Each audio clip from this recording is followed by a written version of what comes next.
Hello बच्चों, कैसे हो आप सभी। आशा करती हूँ आप सभी स्वस्थ होंगे। चलिए आज की वर्कशीट शुरू करते हैं बेटा। आज दिनांक है 25 नवंबर 2021 और डीआई द्वारा दी गई वर्कशीट नंबर 117 करेंगे हम, जिसमें दो भाग आए हैं, ए और बी। ए है हमारी हिंदी की कार्यपत्रिका का और बी है हमारी ईवीएस यानी आवर सराउंडिंग, हमारे आसपास जो पाठ्य पुस्तक है उसमें से। तो इसी वीडियो में आपको दोनों वर्कशीट कराई जाएंगी, बने रहिए वीडियो के अंत तक। पहले हम करते हैं 117 ए, जो हिंदी की कार्यपत्रिका है और कक्षा 4 के लिए। यहाँ साथ में आप अपना सेक्शन लिखिए, ए बी या सी, जो भी आपका सेक्शन है। आज की हमारी वर्कशीट हमारी पाठ्यपुस्तक रिमझिम के पाठ मुफ्त ही मुफ्त से ली गई है। यहाँ आपको अपना नाम और यहाँ पर अपने शिक्षक या शिक्षिका का नाम लिखना है। नमस्ते प्यारे बच्चों, आशा करते हैं कि आप सभी स्वस्थ और खुश होंगे। बच्चों, पिछली कार्यपत्रिका में आपने भीखू भाई के बारे में जाना। आइए आज हम इस कहानी के माध्यम से और भी कुछ नया सीखते हैं। प्रश्न 1, नीचे पाठ से ली गई कुछ पंक्तियां लिखी हैं, इन्हें बोलकर पढ़िए और गहरे रंग के शब्दों पर ध्यान देते हुए कोष्टक में से उपयुक्त शब्द चुनकर खाली स्थान को भरिए। देखिए, यहां पर हमें ये खाली स्थान भरने हैं और यहां पर दो शब्द दिए हैं, उनमें से एक शब्द चुनकर ये खाली स्थान भरना है। ओहो, अब मुझे बगीचा जाना पड़ेगा या अब मुझे बाजार जाना पड़ेगा? अब मुझे बाजार, और इस तरह यहां पर ये शब्द लिखना भी है आपको। ठीक है, बाजार। अब मुझे बाजार जाना पड़ेगा। उन्होंने अपनी पत्नी लाभूबेन से कहा। उन्होंने अपनी पत्नी लाभूबेन से कहा, बहुत अच्छे, मेरी तो किस्मत खुल गई। बहुत अच्छे, मेरी तो किस्मत खुल गई। वहां के माली को देखकर उससे पूछा, ये नारियल कितने में बेचोगे? सागर के किनारे एक डैश बैठा था, नाव वाला बैठा था।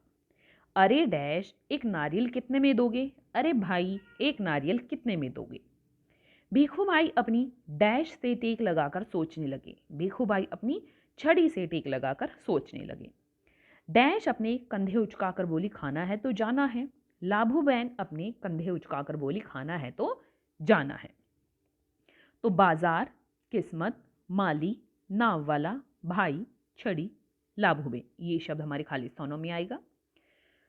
प्रश्न 2, क्या पाठ में भीखू भाई को नारियल सही में मुफ्त मिला? यदि हाँ तो कैसे? हाँ तो आप किस प्रकार इसका उत्तर लिखेंगे? देखिए, आप लिखेंगे हाँ, हाँ, उसके बाद प्रश्न से पाठ में भीखू भाई को नारियल सही में मुफ्त में मिला। ठीक है, किस तरह से यहां पर खत्म हो जाएगी लाइन, उसके बाद लिखेंगे उसने, क्योंकि भीखू भाई ने नारियल स्वयं पेड़ से तोड़ा था। किस तरह से उसे फ्री में मिला था, मुफ्त में मिला था? भीखू भाई ने नारियल पेड़ से तोड़ा था। ठीक है, क्योंकि वो तोड़ने के लिए तो चढ़ा था, ठीक है, पेड़ पर, लेकिन उससे टूटा नहीं था और वो पेड़ पर ही लटक गया था। फिर वो नीचे गिरा था, तो उसके ऊपर नीचे गिर गया था ना वो घुड़सवार और ऊंट सवार के साथ। तो जब वो नीचे गिरा तो उसके सिर पर नारियल आया था, इसका मतलब तोड़ा तो उसी ने था, उसी से टूटा था वो। तो क्या लिखेंगे? हाँ, पाठ में भीखू भाई को नारियल सही में मुफ्त में मिला था। भीखू भाई ने नारियल पेड़ से तोड़ा था। या आप इस तरह भी लिख सकते हैं कि जब भीखू भाई पेड़ से नीचे गिरा तो उसके सिर पर आकर एक नारियल गिर गया था। पेड़ से उतरने में भीखू भाई की मदद किस किसने की थी? किस किसने की थी? एक तो नाव वाले ने नहीं, ऊंट वाले ने।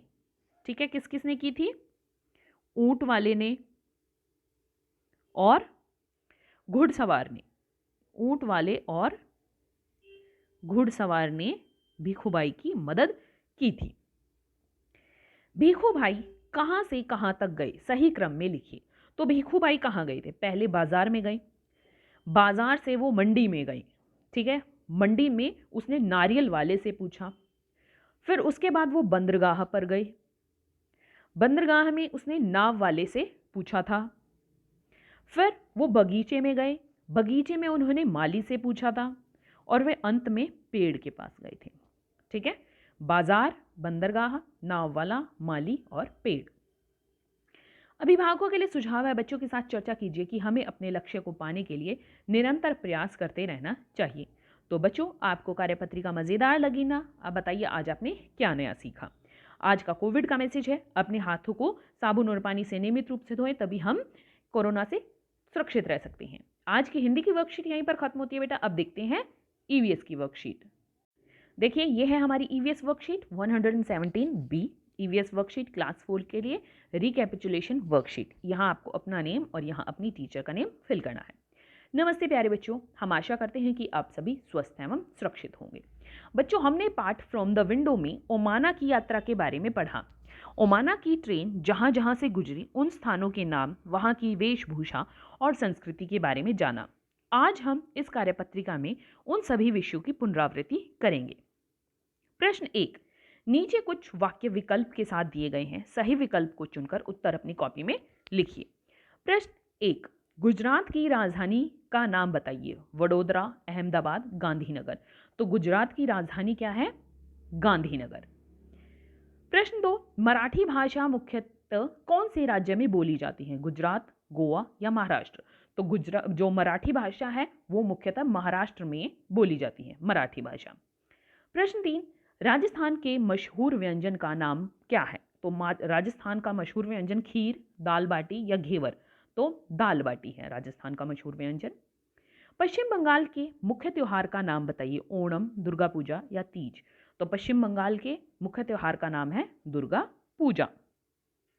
चंडीगढ़ कौन से राज्य की राजधानी है? पंजाब, केरल या राजस्थान? तो चंडीगढ़ किसकी राजधानी है? पंजाब की। और हरियाणा की भी है, तो हरियाणा यहाँ ऑप्शन में नहीं है। ऑप्शन में या तो पंजाब मिलेगा या हरियाणा मिलेगा। ठीक है, आगे देखिए। केरल के लोग मुख्यतः कौन सी भाषा बोलते हैं? हिंदी, कोंकणी या मलयालम? तो केरल के लोग मलयालम भाषा मुख्यतः बोलते हैं। ओमाना की ट्रेन कौन से राज्यों से होकर गुजरी? दक्षिणी राज्य, पश्चिमी राज्य या उत्तरी राज्य? तो ओमाना की ट्रेन पश्चिमी राज्य से होकर गुजरी। भारत का सबसे छोटा राज्य कौन सा है? गोवा, राजस्थान या गुजरात? तो भारत का सबसे छोटा राज्य है गोवा। राजस्थान और गुजरात तो बहुत बड़े बड़े राज्य हैं। उदुपी नामक शहर कौन से राज्य में स्थित है? तो उदुपी केरल, कर्नाटक या गुजरात? कहां पर है? तो उदुपी है कर्नाटक में। कहां है? कर्नाटक में। महात्मा गांधी के गृह राज्य का क्या नाम है? गोवा, राजस्थान या गुजरात? तो महात्मा गांधी के गृह राज्य का नाम है गुजरात। प्रश्न 2, निम्नलिखित प्रश्नों के उत्तर दीजिए। भारत के किन्हीं 2 पश्चिमी राज्यों के नाम लिखिए। तो भारत के पश्चिम में जो 2 राज्य लगते हैं उनका नाम लिखना है। हम यहां लिख लेते हैं गोवा और केरल। ठीक है, तो पश्चिमी राज्य कौन से हैं? जैसे ही भारत है, ठीक है, यहां पर जो राज्य इस तरफ लगते हैं वो हमारे पश्चिमी राज्य हैं। ठीक है, ये भारत का निचला हिस्सा है। अगला प्रश्न है, ओमाना ने अपनी यात्रा कौन से स्थान से आरंभ की थी? तो ओमाना ने अपनी यात्रा अहमदाबाद से आरंभ की थी। अहमदाबाद, अहमदाबाद। ठीक है, आगे देखिए। अगला प्रश्न है, ओमाना की यात्रा के गंतव्य स्थान का नाम बताइए कि उसे कहां जाना था? उसे जाना था केरल। आखिर में वो कहां गई? केरल। किस राज्य को शेरों और महात्माओं की भूमि कहा जाता है? किस राज्य को कहा जाता है? गुजरात को।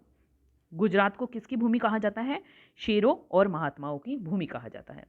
अभिभावकों के लिए सुझाव है, बच्चों को भारत के मानचित्र में पश्चिमी राज्यों को दिखाइए कि पश्चिम में कौन कौन से राज्य है वो बच्चों को दिखाइए। आज का कोविड का मैसेज है कि जब भी हम घर से बाहर जाएं हमें सोशल डिस्टेंस मेंटेन रखना चाहिए, तभी हम कोरोना को हरा सकते हैं और तभी हम कोरोना से सुरक्षित रह सकते हैं। आज की वर्कशीट यहीं पर खत्म होती है बेटा। फिर मिलते हैं एक नई वर्कशीट के साथ। तब तक के लिए अपना ध्यान रखना। धन्यवाद।